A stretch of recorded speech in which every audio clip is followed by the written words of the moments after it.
धर्म के बाद मंदिर पर सियासी घमासान। इंडिया गठबंधन को वोट दिया तो श्री राम मंदिर में लग जाएगा बाबरी ताला। शाह।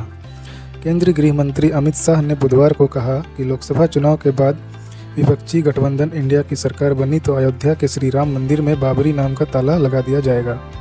शाह ने कांग्रेस नेता राहुल गांधी पर पाकिस्तान के एजेंडा को आगे बढ़ाने का आरोप लगाते हुए कहा कि यह पड़ोसी मुल्क राहुल का समर्थन कर रहा है। वह खीरी सीट से भाजपा उम्मीदवार अजय मिश्रा टेनी के समर्थन में एक चुनावी जनसभा को संबोधित कर रहे थे। इंडिया गठबंधन के घटक दल सपा के नेता राम गोपाल यादव के एक बयान का जिक्र किया और कहा कि राम गोपाल यादव श्री राम मंदिर को बेकार बताते हैं। मेरी बात याद रखना, जरा भी गलती की तो ये लोग श्री राम मंदिर पर बाबरी नाम का ताला लगाने का काम करेंगे। उन्होंने कांग्रेस पर श्री राम मंदिर के मुद्दे को 70 साल से लटका कर धोखा देने का आरोप लगाया। दावा किया कि मोदी जी को आपने दूसरी बार प्रधानमंत्री बनाया।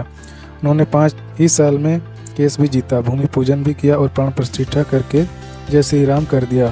कहा कि प्राण प्रतिष्ठा का निमंत्रण विपक्ष के सभी नेताओं को दिया गया, लेकिन वह नहीं गए क्योंकि वह अपने वोट बैंक से डरते हैं। उनका वोट बैंक कौन है मालूम है ना। पाकिस्तान के एजेंडे को आगे बढ़ाते हैं राहुल।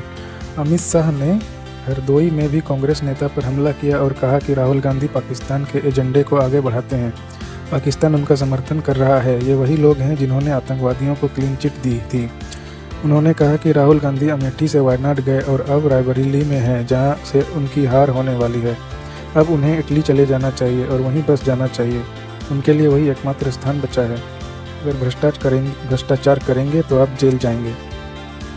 केंद्रीय गृह मंत्री शाह ने कहा कि राहुल गांधी ने भारत जोड़ो यात्रा निकाली। चुनाव के बाद उन्होंने कांग्रेस ढूंढो यात्रा निकालनी पड़ेगी। ईडी और सीबीआई पर विपक्ष के हमले पर उन्होंने कहा कि मैं राहुल और अखिलेश से कहना चाहता हूं कि अगर आप भ्रष्टाचार करेंगे तो पकड़े जाएंगे और इसे कोई नहीं रोक सकता। कहा कि मोदी पिछले 23 वर्षों से मुख्यमंत्री और प्रधानमंत्री रहे, लेकिन उनके खिलाफ 25 पैसे के भी गबन का कोई आरोप नहीं लगा। सिर्फ धर्म, जाति और मंदिर मस्जिद की बात करते हैं भाजपा नेता प्रियंका गांधी। कांग्रेस महासचिव प्रियंका गांधी वाड्रा ने बुधवार को सत्तारूढ़ भाजपा पर निशाना साधा और आरोप लगाया कि भाजपा का पूरा तंत्र राहुल गांधी के बारे में झूठ फैलाता रहा है। उन्होंने दावा किया कि भाजपा की हर योजना सिर्फ खरबपतियों के लिए है। यही वजह है कि भाजपा के नेता अपने चुनावी भाषणों में सिर्फ धर्म, जाति और मंदिर मस्जिद की बात करते हैं। वह रायबरेली के तुलवासा में भाई राहुल गांधी के समर्थन में न्याय संकल्प सभा को संबोधित कर रही थी।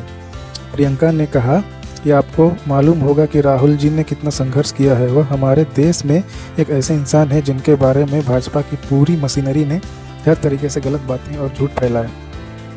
उनको सांसद से निकाल दिया गया, उनको घर से निकाल दिया गया, लेकिन राहुल जी पीछे नहीं हटे। उनका यह चरित्र है कि जब वह अन्याय होते हुए देखते हैं तो वह न्याय की लड़ाई लड़ते हैं।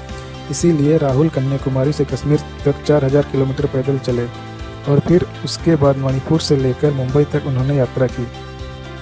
यह आपकी समस्याओं को समझने वाली यात्राएं थी।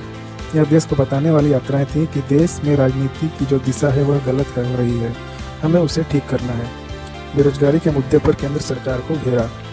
प्रियंका गांधी ने बेरोजगारी के मुद्दे पर भी भाजपा सरकार को घेरा। उन्होंने कहा कि भाजपा की सरकार में केंद्र में 30 लाख पद खाली पड़े हैं। भाजपा बेरोजगारी को दूर करने की योजनाएं नहीं लाती, बल्कि आपकी उम्मीदों को तोड़ने वाली योजनाएं आती हैं। भाजपा की जितनी भी योजनाएं हैं सब बड़े बड़े खरबपतियों के लिए हैं। आप यह समझ लीजिए, बड़े बड़े खरबपतियों के 16 लाख करोड़ रुपए प्रधानमंत्री मोदी जी ने माफ किए हैं। यह किसके पैसे हैं? रायबरेली से पारिवारिक रिश्ता राहुल को जिताएं। प्रियंका गांधी ने रायबरेली से पारिवारिक रिश्ते का जिक्र किया और कहा कि आप रायबरेली से हमारे परिवार का रिश्ता अच्छी तरह जानते हैं। मेरी माताजी 20 साल से आपकी सांसद हैं।